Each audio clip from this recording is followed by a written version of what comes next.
ओमफ्राय गथ'खौ बे जोनोम होनानै बोसोरनै मास मोनसे जाहैबाय गथ'आ आंथ' बेखौ ओरैनो हगारा दा नंगौ नंगौ आंहाबो माबा मोनसे सिदान्थ' खालामनांगोन नंगौ नंगौ आंथ' बे हिनजावखौ बेनो हाबा होआ जेनेबा आं गोसोखौ मोजां मोनाखै आरो जेनेबा बियो आंनि सिगाङाव जिबायदि खोथा बुंदोंमोन ओमफ्राय बेफोरो दा मिलायनाय बायदियानो जाहैबाय थारमाने पबित्रआ नोंनि हासबेन्डआनो जाहैबाय ना औ आंनिनो हासबेन्ड खै बोसोर जाखोमोन हाबा जानाया नोंसोरो हा खै बोसोर जाखोमोन हाबा जानाया जोङो माबा 2011आव 11आव ना औ 11आव ओमफ्राय बियो होजोंहाय थांनाया 2013आव थांदों माने बियो आंखौ हाबा खालामैनि सिगांनो 9 इयारावनो थांदों खोमा दा बियो 9 इयार माने 2009 औ 2009आव आच्छा औ औ ओमफ्राय नोङो जेब्ला बियो दाख्लै जे घटना जानानै थांबाय लानां खारनाय नों बेखौ खबर मोना मोनाखैमोन खबर माने मोनदों आदा दा नोंनो खोन्थाहरदोंमोन नामा बियो जेबो आङो बिनि फारसे बे हिनजावजों लोगो हमनाय बेजों थांनायखौ आं जेबो मिथिया आदा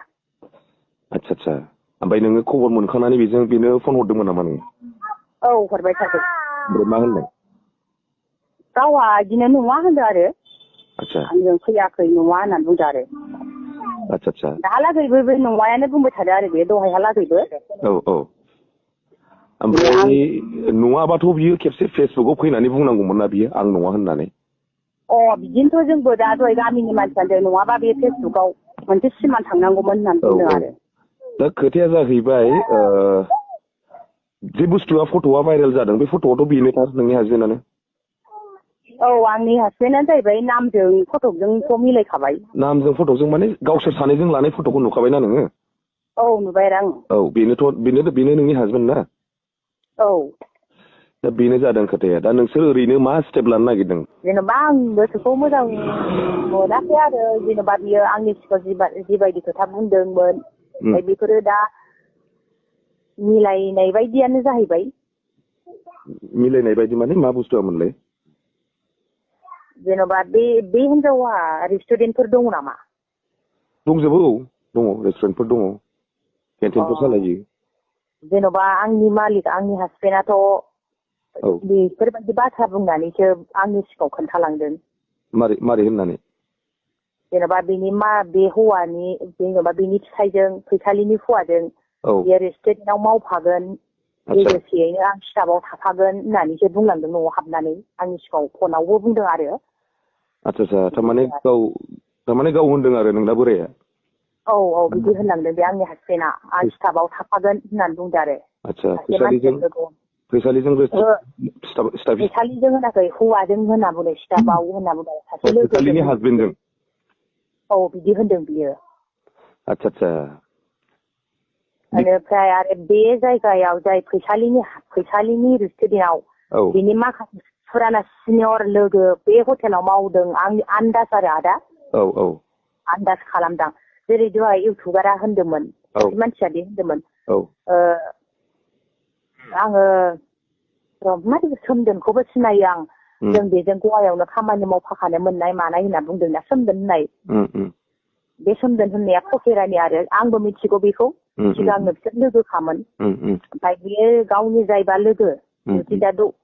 गावनोबो मैया बे फट'खौ हरदों गावनि लोगोआ भिडिअ भाइरेल जानायखौ ओमफ्राय बियो बे गावनि लोगोआ बे फैसालिनि कन्टेक्टआव बेयाव रेस्टुरेन्टआव मावनाय बायदि मोनदों आरो आङो थारमाने बुस्थुआथ' जाहैबाय दा लोगो थोगोनिथ' खोथा गैला नालाय खोनाबाय थारमाने बुस्थुआ जाहैबाय जेनेबा खोथाया जाहैबाय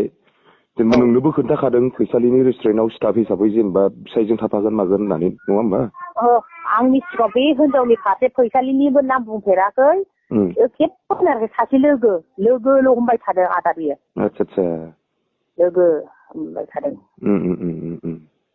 सासे लोगोजों आं लोगो हमनो होनदों ओमफ्राय बे मालिकनाव माबानानै फैनाय जाहैबाय आरो फ्लाइटजों फैदों बियो गुवाहाटिसिम आरो खोन्थानायालाय खोन्थादों रेस्टुरेन्टआव आं स्टाफआव थाफानो नागिरदों सासे लोगोजों होननानै बुंदों आरो बियो थांफिननायाव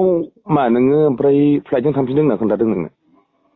फ्लाइटजों थांदों होनदों आरो बियो आंनि सिगाङावथ' बिदि होनाखै फैसालिया गावसोर सानजोंनो थांदों थांनाया खिन्थु क'क्राझारनिफ्राय ट्रेनजों थांदों बेबायदि बेबायदिसो दा माथो अखानायैनो जेन'बा बियो बेयाव गुवाहाटियाव हर थाहैदों हर थानाय हराव आंनो फन खालामदों आदा एगार 10ता बाजियाव थारमाने फनखौथ' हरखागोन थारमाने फन हरनाया जेनेबा माखासे बुस्थुखौ गावबो लाखोमानांगोन नालाय नोंजोंथ' मोजां देखायखानांगोन बे उफाय गैया फनखौथ' कन्टिनिउ दोनबाय थाखानांगोन नोंजों दा नों मोनसे सन्देह खालामफ्लांगोनबो जानो हागौ नोङो बेखायनो गाव नोंजों कन्टिनिउ लाखिबाय थादों फनखौ दा नोंखौ दा जेनेबा नों दा बुंहरनाय बेनो आरो जे माने क'क्राझाराव रेस्टुरेन्टआव जेनेबा गाव स्टाफ हिसाबै थाफाफैगोन मागोन होननाया बिदि होनलांदों आदा बे आंनि सिगाङाव आरो आं बेखौ सैथोखौ आं नोंजोंनो खोन्थाहरो बेनो आरो बाथ्राया दा हिनजावनाबो रेस्टुरेन्ट दंखायो नालाय दा बे ओमफ्राय जोंहाबोथ' न'खराव बुहुत मानसिया दा डिटेल्स माबाबाय थादों बिनि रेस्टुरेन्टखौ मिथिया माथो गसाइगावआवबो दंबावो ना आदा बेहा थागोन बेनाथ' थागोन थानोबो हागौ खिन्थु क'क्राझाराव दङ गसाइगावआवबो दाब्बा ना मा दङनो बेहा बिदि होनदों आरो दा ओरैनोथ' जेनेबा खोथायाथ' नंगौ बादियानो जाहैबाय जेनेबा ओमफ्राय नों मा सानमारदों जेनेबा दा साननो माने आङो जेनेबा बे जाय गथ'खौ बे जोनोम होनानै बोसोरनै मास मोनसे जाहैबाय गथ'आ आंथ' बेखौ ओरैनो हगारा दा नंगौ आंहाबोथ' माबा मोनसे सिदान्थ' खालामनांगोन आंथ' बे हिनजावखौ बेनो हाबा होआ